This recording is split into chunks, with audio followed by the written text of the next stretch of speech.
साथीहरु नमस्ते, स्वागत छ आज पनि फेरि अर्को यो नयाँ भिडियोमा। साथीहरु सधैं जस्तै आज पनि मलेसियाको डिमान्डकै बारेमा जानकारी लिएर आएको छु। कृपया भिडियोलाई सुरुबाट अन्तिमसम्म हेर्नुहोला किनभने यो भिडियो मार्फत तपाईहरुलाई कुन कम्पनीको डिमान्ड हो र कुन मेन पावरबाट डिमान्ड गएको छ, मेन पावर कुन ठाउँमा छ र कहिले यसको अन्तर्वार्ता छ, कति जनाको डिमान्ड छ भनेर सम्पूर्ण जानकारी दिनेछु। त्यसैले भिडियोलाई सुरुबाट अन्तिमसम्म हेर्नुहोला। तपाईहरु पनि मलेसियाको लागि डिमान्ड पर्खिराख्नु भएको छ र डिमान्ड कहाँ कसरी हेर्ने भन्ने थाहा छैन भने यो भिडियोले तपाईहरुलाई केही सहयोग मिल्नेछ भन्ने हिसाबले यो भिडियो तयार गर्दैछु। यदि च्यानलमा नयाँ हुनुहुन्छ भने कृपया साथीहरु च्यानलमा सब्स्क्राइब गरेर च्यानलमा जोडिनु होला किनभने आगामी दिनहरुमा पनि यस्तै नयाँ डिमान्डहरु तपाईहरुलाई दिँदै जानेछु। जुन वैदेशिक रोजगार विभागबाट स्वीकृत भएर प्रकाशित भएको डिमान्डहरुको जानकारी दिने गर्दछु। त्यसैले च्यानलमा जोडिनु होला। आउनुहोस् सुरु गरौँ। कुन कम्पनीको डिमान्ड हो र कुन मेन पावरमा डिमान्ड गएको छ, कति जनाको डिमान्ड छ र यसको अन्तर्वार्ता कहिले छ भनेर भिडियोलाई हेर्दै गर्नु होला।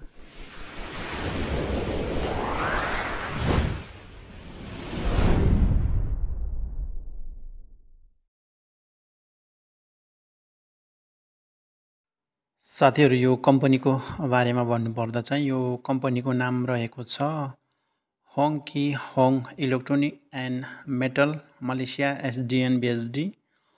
होङ कि होङ इलेक्ट्रोनिक एन्ड मेटल मलेसिया एसडिएन बिएसडी जुन चाहिँ यो मलेसियाको जोर बारू भन्ने सहरमा रहेको छ, जोहोर बारू र यसको एलटी नम्बर रहेको छ 274914 र यसमा चाहिँ कामदारको पद भनेको फ्याक्ट्री वर्कर म्यानुफ्याक्चरिङ भनेको छ र 40 जनाको माग भइआएको छ। यसमा चाहिँ पुरुषहरू 40 जना पुरुषको माग भइआएको छ र न्यूनतम योग्यता भनेको छ सम्बन्धित काममा दक्ष भनेको छ, काम गर्न सक्ने हुन पर्यो। कुनै पढाइ लेखाइ केही सर्टिफिकेट केही भनेको छैन। योग्यताको बारेमा भन्नुपर्दा सम्बन्धित काममा दक्ष मात्रै भनेको छ र मासिक तलब भनेको 1500 रिङ्गेट, मलेसियन रिङ्गेट 1500 जुन नेपाली 42775 भनेर देखाएको छ। अहिलेको रेट अनुसारको हो यो, अहिलेको रेट अनुसार यो घटबढ भइरहेको छ रेट भनेको। त्यस्तै ओभरटाइम भनेको कम्पनीको नियमअनुसार भनेको छ ओभरटाइम सुविधा। त्यस्तै गरी प्रतिदिन काम गर्ने घन्टा भनेको 8 घन्टा र हप्तामा काम गर्नुपर्ने दिन भनेको 6 दिन। यति गरे बाबत 1500 रिङ्गेट पाइन्छ र अन्य ओभरटाइम गर्यो भने बाँकी अरू पैसा जोडिने हो यस 1500 मा। र वार्षिक बिदा पनि कम्पनीको नियमअनुसारै भनेको छ र खाने सुविधा यो कम्पनीमा छैन,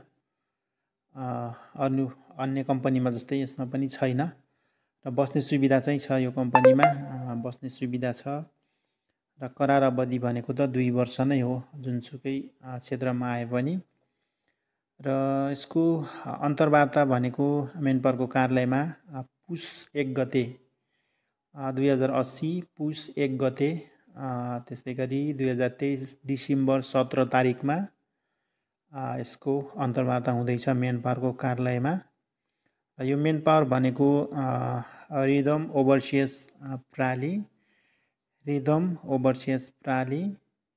32 पुतली पुरानो बानेश्वर काठमाडौँ, 32 पुतली पुरानो बानेश्वर काठमाडौँ भनेर यहाँ टेलिफोन नम्बरहरू दिएको छ 2वटा र 2वटा मोबाइल नम्बर पनि दिएको छ। तपाईहरुलाई मोबाइलमा सम्पर्क गर्दा सजिलो हुन्छ, त्यसैले तपाईहरुले मोबाइलमा नि सम्पर्क गर्न सक्नुहुन्छ र दिएको अफिसको टेलिफोन नम्बरमा नि सम्पर्क गर्न सक्नुहुन्छ। त्यसै गर्नु होला, बुझ्नु होला। र यो कम्पनीमा के काम हुन्छ भन्दाखेरि यो इलेक्ट्रोनिक्स एन्ड मेटल भनेको छ। यो इलेक्ट्रोनिक्स डिभाइसहरुमा प्रयोग हुने सामानहरू मेटलबाट बनेको हुन्छ, जस्तै सिल्भरहरूबाट, एल्युमिनियमहरूबाट बनेको सामानहरू हुन्छ नि। जस्तै भन्नुपर्दा तपाईँहरूले विभिन्न एम्प्लिफायरहरू भित्र देख्नुहुन्छ नि त, कहिलेकाहीँ खोल्दाखेरि त्यहाँभित्र हुन्छ नि सिल्भरहरूको सामानहरू, त्यो मेटलहरूको सामानमा विभिन्न इलेक्ट्रोनिक सामानहरूलाई जडान गरिएको त्यस्तै मेटलको सामान, इलेक्ट्रोनिक मेटलको सामानहरू त्यस्तै बन्ने हुन्छ। तपाईँहरू मेन पावरमा गएर राम्रोसँग बुझिसकेपछि पनि तपाईँहरूलाई विस्तृत रूपमा जानकारी दिनै हाल्नेछ मेन पावरले।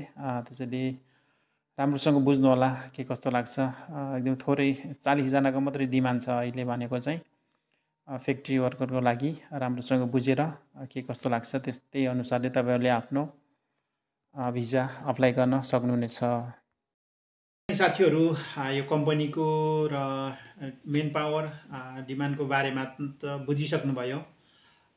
मैले हल्का आफूले जाने बुझेको मात्रै बताएको छु। तपाईँहरूले यदि विस्तृत रूपमा जानकारी लिनको लागि तपाईँहरू मेन पावरमा गएर राम्रोसँग बुझ्नुहोला र तपाईँहरूको इच्छा अनुसार तपाईँहरूले एप्लाई गर्न सक्नुहुनेछ। के कस्तो लाग्छ त्यहाँ गइसकेपछि, त्यहाँ मेन पावरमा गइसकेपछि तपाईँहरूलाई यो कम्पनीको बारेमा सम्पूर्ण डिटेलहरू दिनेछ। तलब सेवा सुविधाको बारेमा पनि सबै जानकारीहरू दिनेछ। तपाईँहरू त्यही अनुसार तपाईँलाई चित्त बुझ्छ भने तपाईँहरूले एप्लाई गर्न सक्नुहुन्छ। इन्टरभ्यूको मितिमा इन्टरभ्यू दिन जान सक्नुहुन्छ। त्यस्तै गर्नुहोला। र साथीहरू, म जहिले पनि भन्ने गर्छु भिडियोको अन्तिममा, यदि जुनसुकै देशमा पनि तपाईँहरू वैदेशिक रोजगारको लागि जाँदै हुनुहुन्छ भने कृपया आफ्नो श्रम स्वीकृति चाहिँ अवश्य चेक जाँच गर्नुहोला। जसले गर्दा तपाईँहरू जाने देश कुन हो, कुन कम्पनी हो र कति तलबमा जाँदै हुनुहुन्छ, के कामको लागि जाँदै हुनुहुन्छ, तपाईँहरू सम्पूर्ण विवरणहरू हेर्न सक्नुहुन्छ श्रम स्वीकृति चेक जाँच गर्दाखेरि। जस्तै तपाईँहरू कुन इन्सुरेन्स कम्पनीमा इन्सुरेन्स छ तपाईँको, लगायत सम्पूर्ण विवरणहरू हेर्न सकिन्छ। त्यसैले आफ्नो श्रम स्वीकृति अवश्य चेक जाँच गर्नुहोला र आफ्नो सम्पूर्ण तपाईँहरूलाई जुन मेन पावरले दिने सम्पूर्ण कागजपत्रहरूको फोटोकपीहरू पनि तपाईँले आफ्नो घर परिवारहरूलाई छोडेर जानुहोला।